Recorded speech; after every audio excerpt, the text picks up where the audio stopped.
I'ma trust the whole damn process for the record, till we breaking records. Reminisce about the past days, now we rise and fly.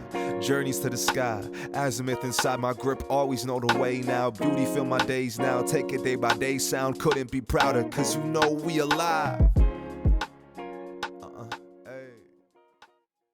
Hi, everyone, and welcome to Inprocess. This is Azimuth Theatre's podcast highlighting the artists within our community and, in our second season, the festivals that create opportunities for our community to come together and share in the art that is made here. Today, I've got two very special guests, Dene-Tsuu T'ina, Frederick, and Aretha Greatrix. Thank you so much for agreeing to be here. Thank you for having us. It was really a special invitation, and we're very grateful for your invitation, your care, and your attention on Dreamspeakers. Thank you. And it's just like a regular Edmontonian. Thank you for doing this podcast that focuses on festivals, and it's a wonderful, wonderful project. I'm wondering if both of you would like to just talk a little bit about yourselves and what led you to becoming an artist. Yeah, no, I've always really loved telling stories in multifaceted ways, and I became a filmmaker later, I guess, in life, because I was trying to figure out what I wanted to be. I always say, I still ask people all the time, I'm like, what do you want to be when you grow up? I've always loved storytelling. I love watching films. I love watching TV shows. I just love getting lost in the world of just creating those worlds. And so for me, I just kind of really got into documentary filmmaking to tell those stories. I am trying to shift my focus into more scripted things, but during the pandemic, one of the things that I started doing was streaming and gaming online. And so I started also exploring that world as well too, because I also was exploring like the new media aspect of storytelling as well. Christine, what about you? What led you to becoming an artist? Well, actually, I started off as a child performer. I started in dance and then as an actor in film and television. And I was performing for tourists most of my childhood at like Fort Edmonton Park and doing like Indigenous demonstrations, mostly in a lot of powwow. And then, at every, Canada Day or the K-Days parade, all those sorts of things, and had a wonderful opportunity as a youth to represent Canada on the international stage with the Expo 85 that was in Japan. When I got into high school, that's when I really started looking at theater and acting as more of a career and exploring Shakespeare and things like that. Yeah. And then when I got out of university, started a theater company with a bunch of, Shakespeare geeks that we all went to school together, and that was Sound and Fury Theater, and we did a number of seasons here in Edmonton. And it was also right out of high school that I produced my very first festival. It was the Métis Youth Fine and Performing Arts Festival at the museum, at the old museum there. Yeah, in 2009, I was able to actually start my first real company on my own with my business partner, Ryan at the time, Ryan Cunningham, and we started Alberta Aboriginal Performing Arts.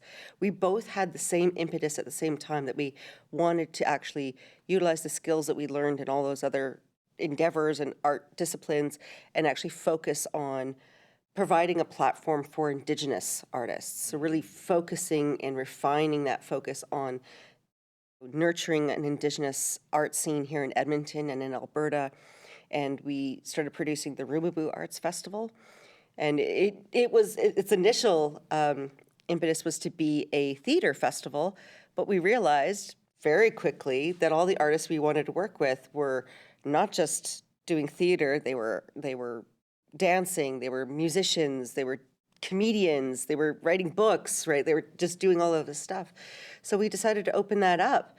And I actually did put aside my own artistry for about 10 years, specifically to give that focus to providing a strong platform and knowing that I couldn't really manage both at the same time. And at one point I was trying to secure, an artist to do a workshop, and then all of a sudden they kind of leaned back and they're like, I think I heard around the grapevine that you were an artist once. And I went, I didn't realize the whole community would have forgotten. And with that little bit of encouragement and a couple of other people, I started to really commit doing my own artistry back again, both in acting and in writing plays, and then producing those plays, and then producing tours of those plays. And what's wonderful is that, when I started working with Dreamspeakers, having that environment of good supporting people who could understand that there was not only an important thing, but a vitality to having artists running the organization and having that artistic approach, not only to how we create, but also an understanding of what an artist needs and how we can create sort of an environment and establish that platform and grow that platform, both within Dreamspeakers and now with the other festivals that we do. That sort of has been my journey. When we talk about Dreamspeakers, can you tell us a little bit about what brought it about 30 years ago? Because we're celebrating the 30th anniversary, correct? Mm-hmm. Yeah, so back in 1993, what started it all? What was the impetus? Well, the actual work to build the festival began probably in 1991. Okay. And then the first festival was in 92, and then they actually formed as a society in 93. So it's one of those great moments where we can celebrate an anniversary almost any time we want. And we do. This is the third time we're celebrating. Yeah. Exactly. We're going to change time zones, and we're going to do it again. No. Back, I could do sort of an academic answer to that and then lend a bit more of a cultural answer to that. So academically, we know that as Canadian policy on their approach to Indigenous arts, or at the time, back in 1951, there was a really big report called the Massey Report. And it is a seminal report that created much of what is Canada's artistry. It birthed the National Arts Centre, the National Ballet, the National Library System. Like I said, it was celebrating what could Canada do to become an artistic country. And that's beautiful. However, I know that there are some really wonderful people who've studied that Massey report, Chris Crichton-Kelly and France Trepanier, and they found that in this massive report, which I guess if you printed it out and stacked the pages, it's about 4 feet tall, they found one paragraph in that report that had to do with Native arts, which is the vocabulary used at the time. And unfortunately, that one paragraph said that with the strength of Canada as an artistic leader, with European sensibilities, that it would be important to allow Native arts to just die out like its people. And that if there were any surviving Native artists, they should be encouraged to drop entirely all of their Native artistry and pursue the elite European forms. And that might seem sort of obviously a negative thing to say, but we have to remember that this is the document that birthed policies across the country on how to approach art. And that is actually where many policies were written about the approach to Indigenous arts. So at one point it was, sort of misunderstood, kind of indifferent. And then it's sort of been growing to, well, there's access, but you can't really, we won't really promote it, and then it's a sense of inclusion, but inclusion in and of itself has a sense of, I don't know, what's the word? Not enough. To be included in something that we had to begin with isn't fair, isn't equitable, and isn't enough. It certainly doesn't redress those policies that were written to squash our art and culture. And so I think, and again, that was only 1951. And so we're only talking a few years. I know in the 80s, things started to kind of shift a little bit, especially like through the 70s and 80s, there was a lot more media. It was the birth of like AMSA and the Wind Speaker and more television that had some content in it. And I think by the 90s, there started to be a lot more content in larger realms, like in theaters, and a little bit of approach from like the NFB to give some focus on that and allow that to happen. So I think by the 90s, there was a bit more of social, cultural interest. Not the same level that we have today, but at least it was something.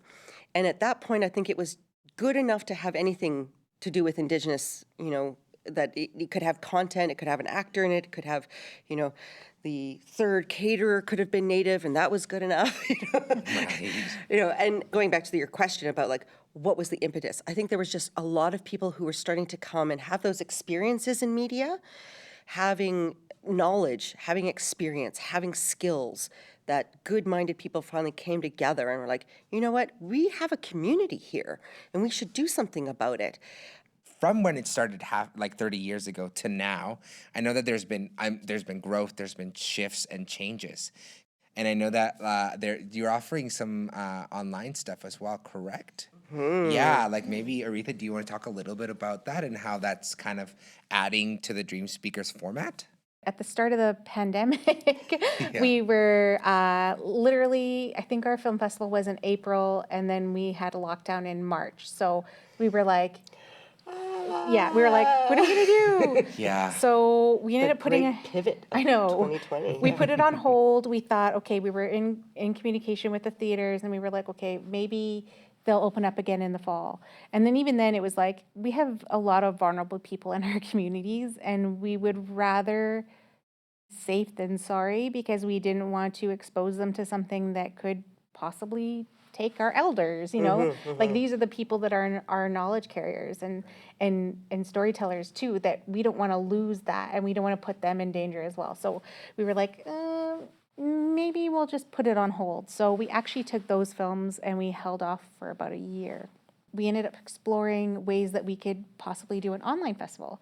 And we ended up doing a small online kind of like not a festival, not a film festival, but we did like an art series of online. We interviewed a whole bunch of artists, from like writers to dancers to poets. Like we were just trying to find ways that we could still get the art out, because, many of our artists too, like performing art is how they make a living. And we were like, how are we going to help support them if we can't give them the platform to perform on or to do the thing on? So we were like, how do we do that? But then, we ended up settling on the platform that we use now.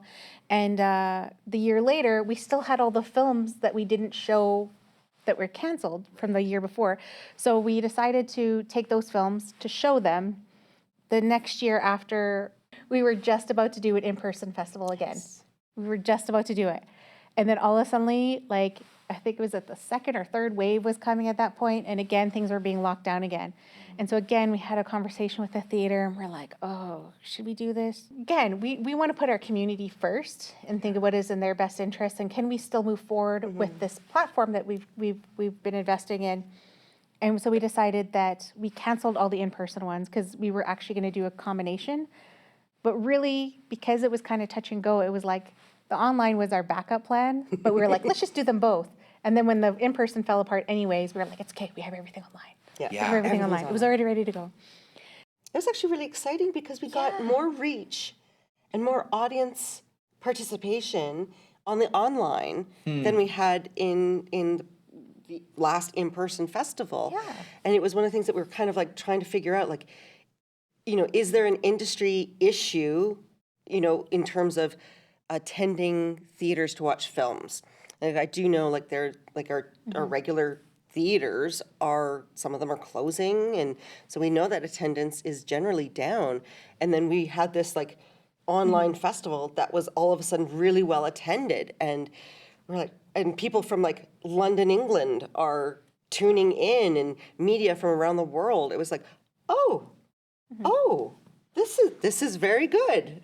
Yeah. And so like from all of that information, we were like, we want to have it online, because it also became accessibility issues, right? So we were like, how can we make things more accessible for the people who aren't comfortable going to the theater, or maybe, for whatever reason, watching it online was helpful. And we also figured out there was a way that we could even do like watch parties through this form as well. So cool. we did a couple that we did a watch party, and then there's like a chat on the thing. So we were like chatting with people at the same time. We were like talking about the film the whole time, and like, oh my God, did you see that? That was so funny. Like, so we were watching it with people. And so through all of those experiences, we were like, yeah, I think we should make this a thing A that we regular thing, that let's we do never every year. not do an online festival, because like we definitely as human beings appreciate the in-person. That's key to our understanding of our collective identity and our mutual respect and care for one another as a society. But then there's just this like she said, this online chat thing during the watch party.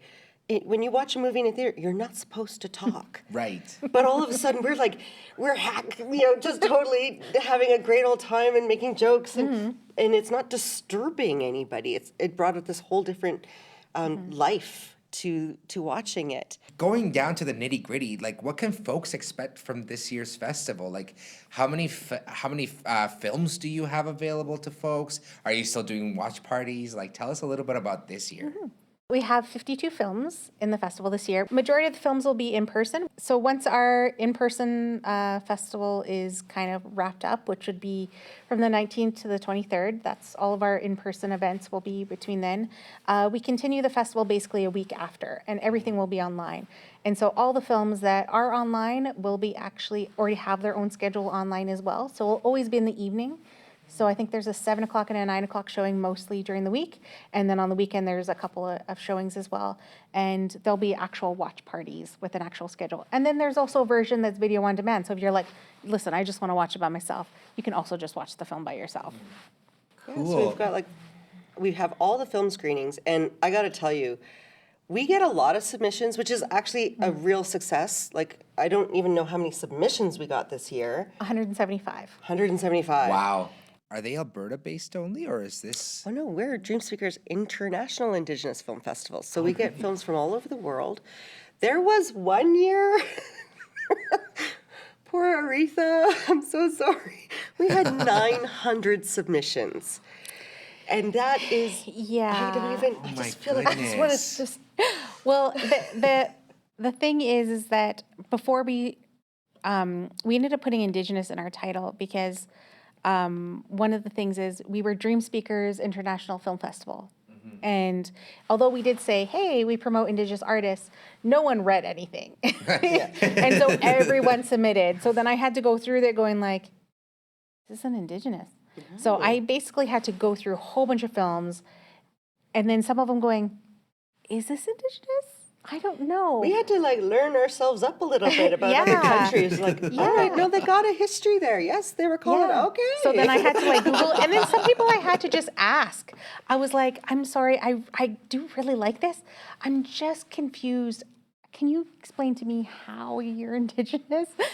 And then the other thing too is that we have to remember, what does that word mean? And we settled on using Indigenous the way the UN defines it, but we have to remember the way the UN defines it is a group of people that were once dominant in a land or territory that became less dominant when another group came over and dominated or subjugated them.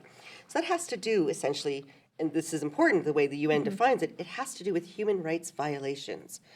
But we're not a human rights violations film festival. No.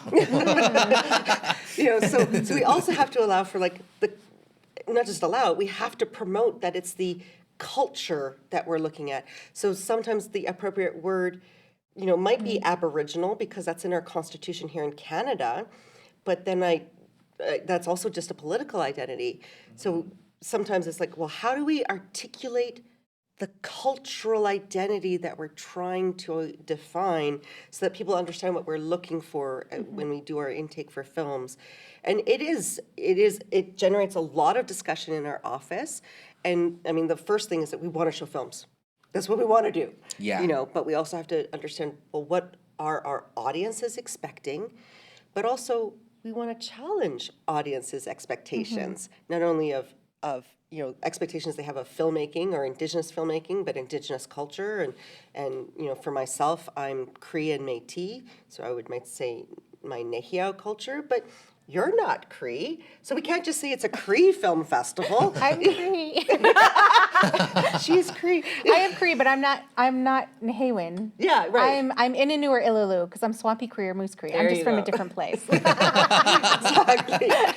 So we realized we definitely have films from New Zealand and Australia and one year we had films from Japan and China. Yeah. But it requires a very both delicate and specific approach of how we adjudicate the films, how do we articulate that to the jury, and how do we then, when we get to like the selection, how do we market that and promote it? The festival series of Inprocess is brought to you by the Edmonton Heritage Council and Azimuth Theatre's Traversing the Azimuth Multimedia branch. It is our aim to continue to introduce and deepen the relationships between our community and the artists within it. To help keep this podcast going, you can go to azimuththeatre.com/sponsorship. As artists, what has the festival been able to offer you in terms of opportunities, possibilities, or even just like what keeps you there like year after year, and what lights that fire? I believe very firmly that when Indigenous people practice art, we are redressing those human rights violations.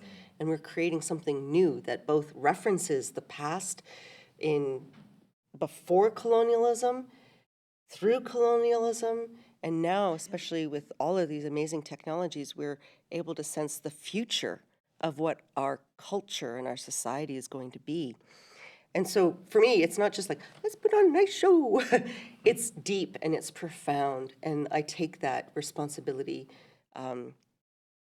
equally as profoundly and sacred, challenging at times, because it does feel like there's a lot at stake. And, you know, our beautiful team here, we are real people with real lives, and we are all artists. So it's not something that gets put to bed when we turn off the computer.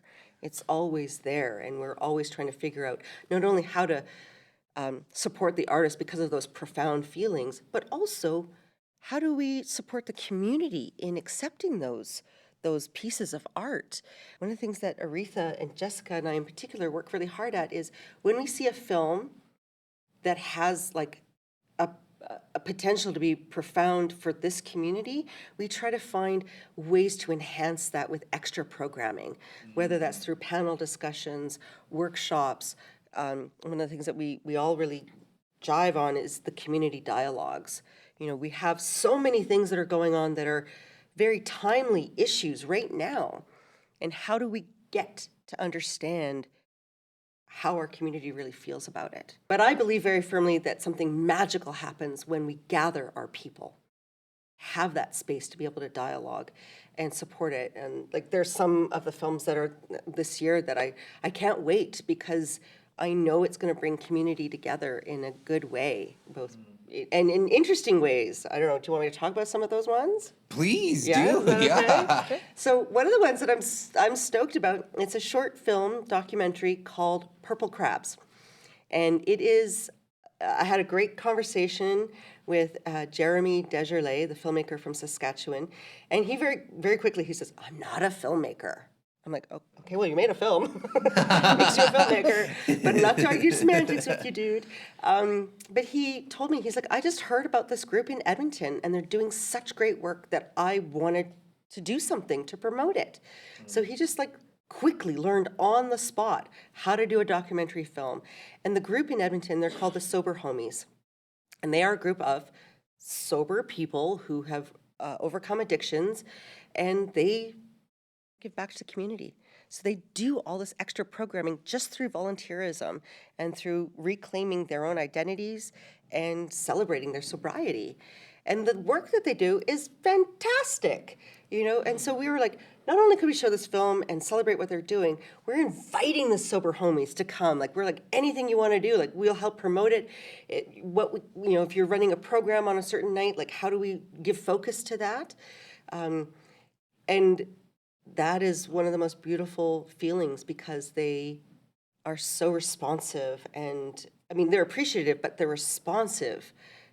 It's real. It's happening right now.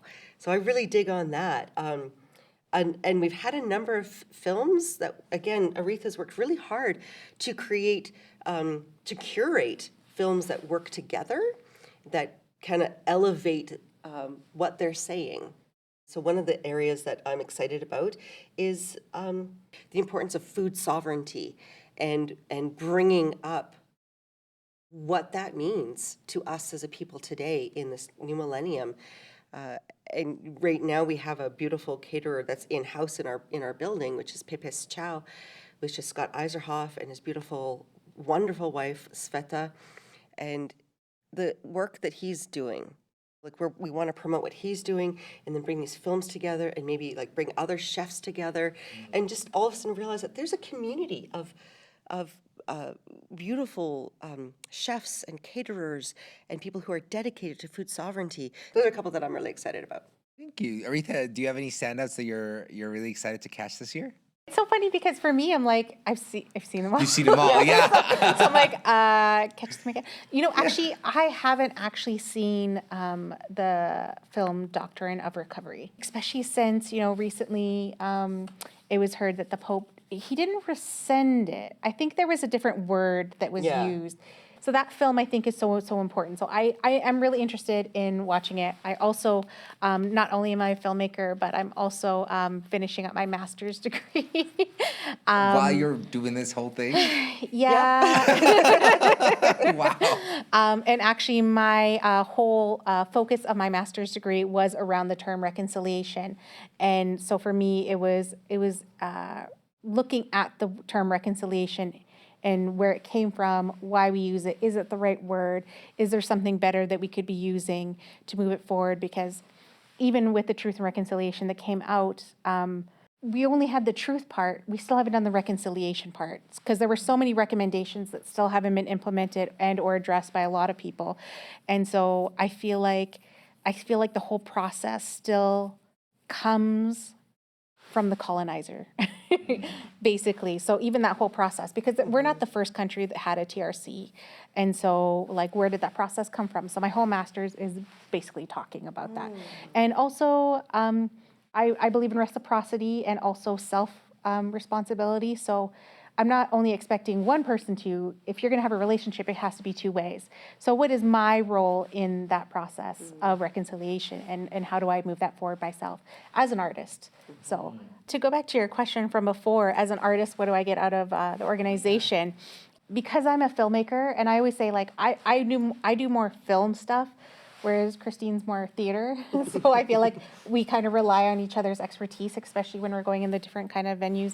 So as an artist, I feel like I lend that as well because I understand what it feels like to be from that other end and like what I want for my film and also what it felt like for the first time filmmakers who have been to a film festival and knowing that they need those extra questions or extra things of like, what do I do? Like, how do I do this? Do you have things like this?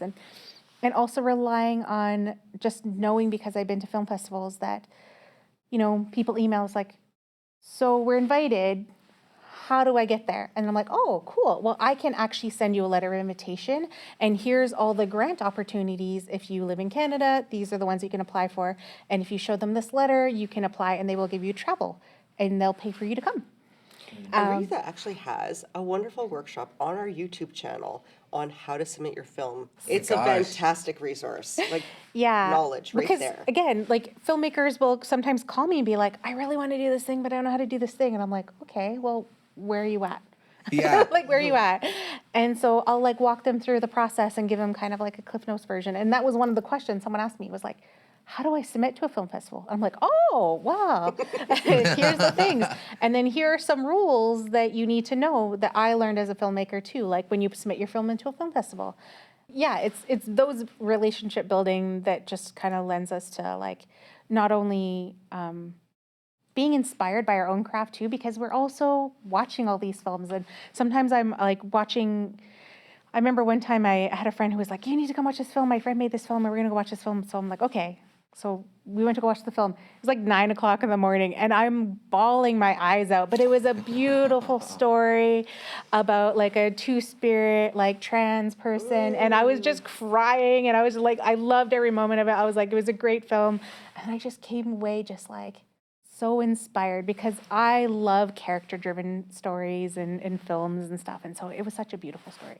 And it's the one hard part, like, the last one we went to before the pandemic, the three of us went to Imaginative, and every morning we'd sit there with our schedules. I'm like, okay, you go to that one, I'll go to that one. We all should go to this one.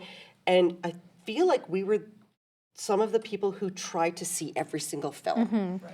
And it was so exhausting. We couldn't really go to any of the parties. You're like, oh, I'm done. It's like the last film ended at 11:45. Let's just get back to the Airbnb and get some rest. We go hard when we're there, and of course we did take in some of the parties. And of course, the parties are part of the fun. Well, it's like you said, right? It gives you a chance to have the conversation about like, oh, did you see this one? I love this about it. And like having the conversation as to how it impacted you, having seen the film, right?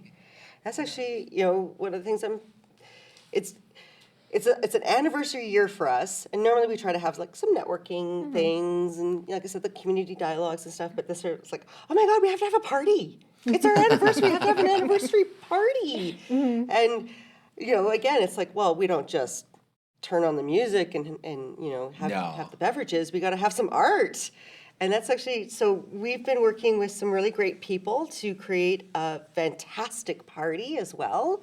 I mean, I'm sure there'll be sort of little offs when people go out for drinks after the show or whatever, but to have an actual dedicated party. So it'll be on Friday the 21st at Studio 96. Which is a really unique space. It used to be a church. It's like 100-year-old church that was taken over by architects, and now it's just like this amazing venue. So it's got a beautiful vibe. All like it's very sort of bohemian, artsy, bougie. Really lovely. But we're going to have some beautiful musical artists. I'm so stoked because we're going to have 2 of Canada's Got Talent contestants at our event. So we've got Eric Pipestem, who is a world champion hoop dancer. He toured with Cirque du Soleil. He was on So You Think You Can Dance, and he's a festival favorite. We love him. And also new to us, her name is Beatrice Love, and she's local here in Edmonton, but she is on Canada's Got Talent. And I can't wait for people to hear her because her voting will still be happening. And so fingers crossed she gets the semifinalists, and then she'll wow everyone at the show, and then we can all vote for her. So I'm stoked about that, but we also have Ayla Modeste, who is a beautiful dancer, also local here. She is a multi-talented person. She also has a massage therapy company called Autumn Rain, which is in our office.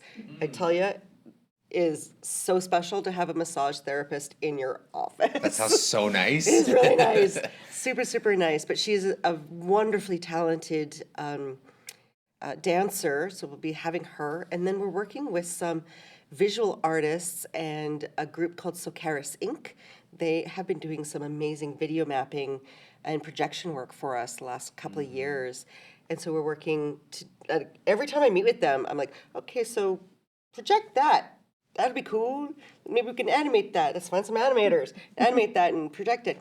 But then now they've gotten to know us more, and they are just brimming with creative ideas. And I don't want to say specifically what it's going to be in case we have to like do something different. And they come back and they're like, no, we decided to do this. But I know they are going to do a great show for us. And it's meant to be interactive. It's meant to be, so like, we don't want to have a regular proscenium where like everyone comes in and sits down and watches performances. We want people to walk around, and so we're going to put the performers in different spots. We're going to have them integrate at different times and have things for the audience to play with as well. So I know it's going to be a great time. Now, it sounds like you've got an amazing festival happening in, 4 days from the 19th to the 23rd? Did we even talk about all the stuff going on in the Miller Library? Nope. We haven't even talked about the library. Do you want to share a little bit about the library? For sure. So, like I said, one of the things that I'm really exploring is online and new media. And so for me, I really wanted to create a space where not only are we showing films, we are showing films at the library too, because there's a theater in the library downtown. But I also want to create, like, we still have this thing called Arts and Alley, but it was just going to be too cold to do Arts and Alley. So we are going to have like an artist alley where we're going to have like Indigenous artists as well that will be selling stuff.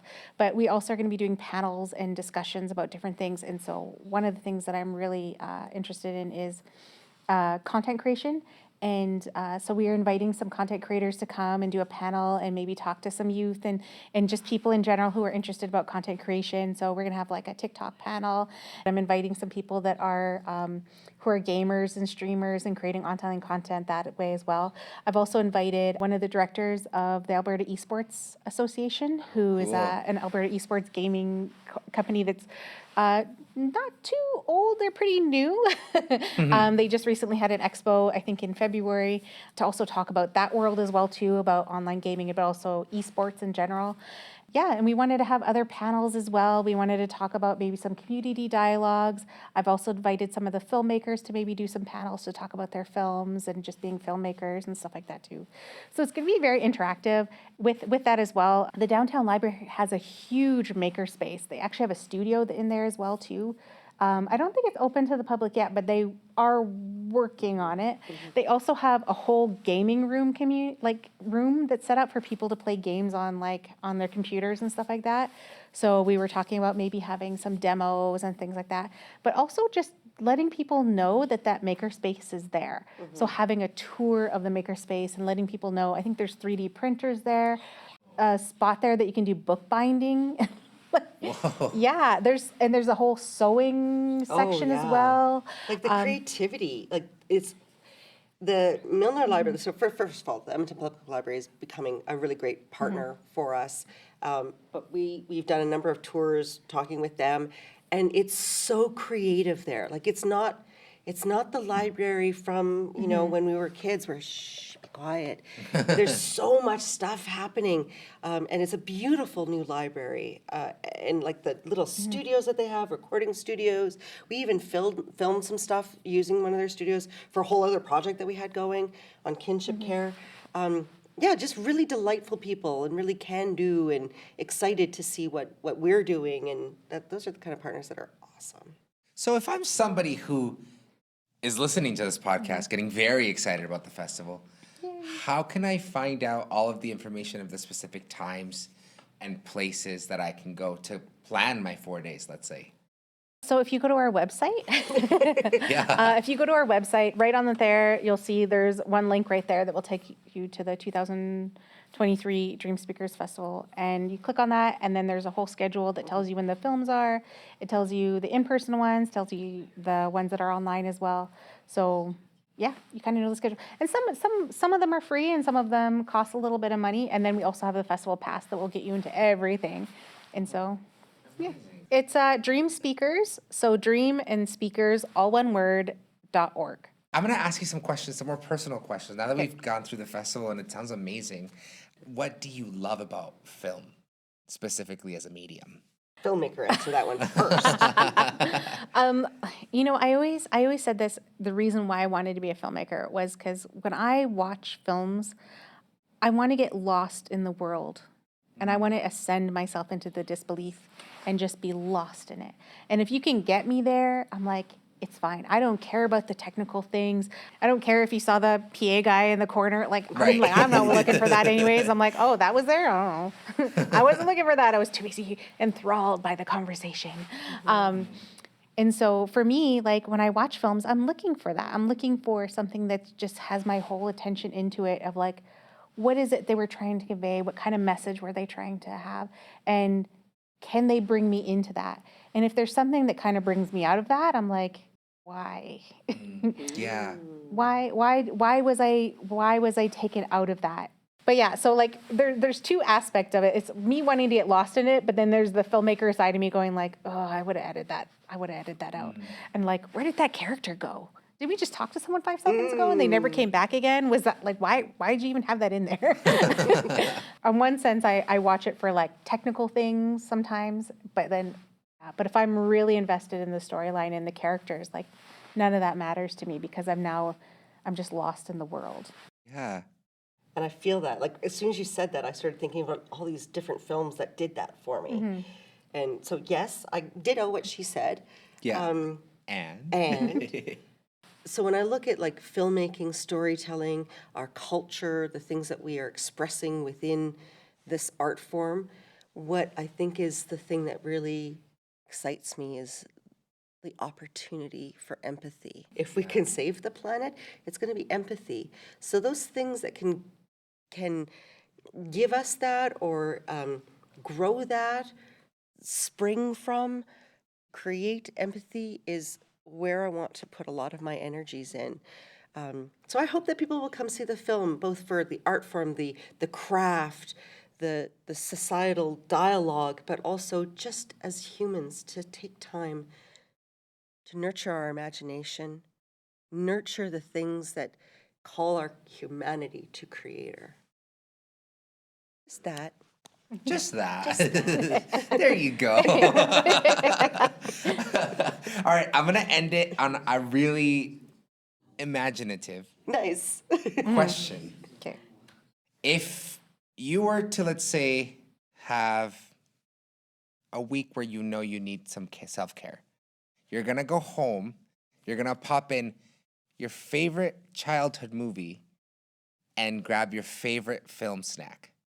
What's that combination? You ready? I already know mine. You didn't have to think about it. Yeah, you go first. One of the films that I watched 1,000,001 times, and I can still watch 1,000,001 times, is Labyrinth. Oh, I love Labyrinth. I love the puppetry.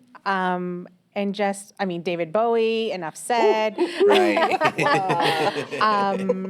Yeah, and just the songs, like I love Labyrinth. I'm actually trying to learn some of the songs on guitar. Wow. Yes, I'm terrible at it, but yeah, but they're on my song list. Yeah, I had the film, and then also Labyrinth. When DVDs first came out, and they cost like a lot, I remember it was the first DVD I ever bought, and it was like Really? $30 for a DVD. Because I was like, yeah. That was 'cause I back in the like- day, yeah. Because I was like, oh my God, I need this film. I love it. Because, yeah, I think it was one that I rented multiple times as a child and watched it over and over and over again. And my favorite movie snack, I still really love popcorn. Just Yeah. popcorn and pop, and I'm good to go with my favorite film. What about you, Christine? Definitely popcorn parfait style. Yeah, layer that butter. Yeah. Ooh, yeah. Yes. In fact, we kind of have a rule at my house. Like if me or my husband or my son goes to see a movie without the rest of us, they have to bring back popcorn. Oh, really? Yeah, unless there's like extenuating circumstances. So that's your favorite movie snack then? Oh, definitely. Yeah. I think it's one of my favorite foods. Ever. And Just stop. Love it.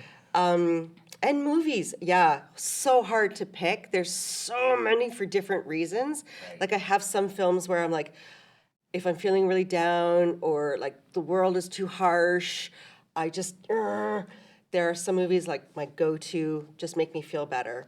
And those are Disney's Sleeping Beauty, all about Maleficent. And it's so silly. I actually did a stint working at a video store. I used to work at the alternative video spot on White Avenue. Okay. And I was, you have to help people find movies that they like, right? If they don't know what they want, they come to you like, have any suggestions? So okay, what mood are you in? And there was this one woman who just, like, I'm pointing out movies for her and blah, blah, blah. And she just looks at me, she goes, you're a real Steve Martin fan, are you? I'm like, am I? I did not. I said, why do you say that? She goes, every film you've suggested has Steve Martin in it. I'm like, oh, okay. So, and indeed, one of those films where I just get lots of comfort from. It's silly, but it also helped me be a good parent, is the movie Parenthood with Steve Martin, and Rick Moranis. And it's like an all-star, amazing cast, and the dialogue is hilarious. I enjoy it. Is it quintessential cinema? I don't think so, but it's dang funny and it's heartwarming and it makes me feel good.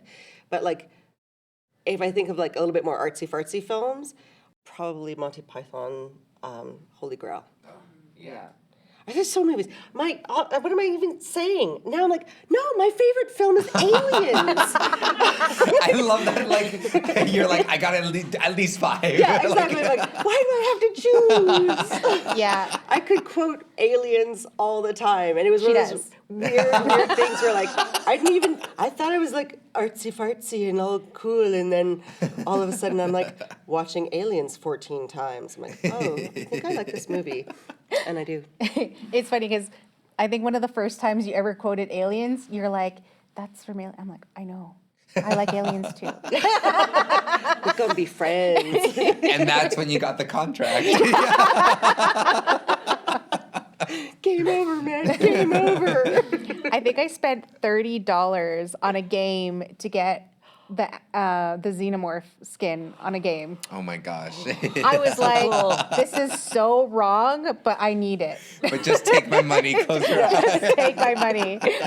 Yeah. I love it. Oh, pals, thank you so much for being here and for this lovely conversation. It's just been such a pleasure. Seriously. Pleasure to get to know you too, Yeah. Andrés. You're so special. Thank Oh, you. well, thank you. I'm so excited to take in this festival. Please, if you're listening to this, go check out Dreamspeakers Film Festival. There's a lot to do, and I'm so excited to just take it in. I think it's going to be great. So thank you again to the Canada Council for the Arts for our original funding for this project, as well as the Edmonton Heritage Council for the funding for Season 2. Thank you to Fringe Arts Barns, to Azimuth Theatre, to Selina Painchaud, as always, our amazing audio technician, Oscar Derkx, our editor, and to all of you for listening. I hope you keep checking out these beautiful festivals that we're highlighting, and we'll see you next time. Bye-bye. Hi, hi. Hey, pal. Enjoying the conversation? Traversing the Azimuth is a brand new branch of Azimuth Theatre, aimed at connecting artists with a wider community, deepening mutual understanding, and getting to share each artist's process and journey. You can help out by going to azimuththeatre.com/sponsorship. Your sponsorship will go straight into paying more artists to come and share what it means for them to be proudly Inprocess. For more information on Traversing the Azimuth, go to azimuththeatre.com/traversing.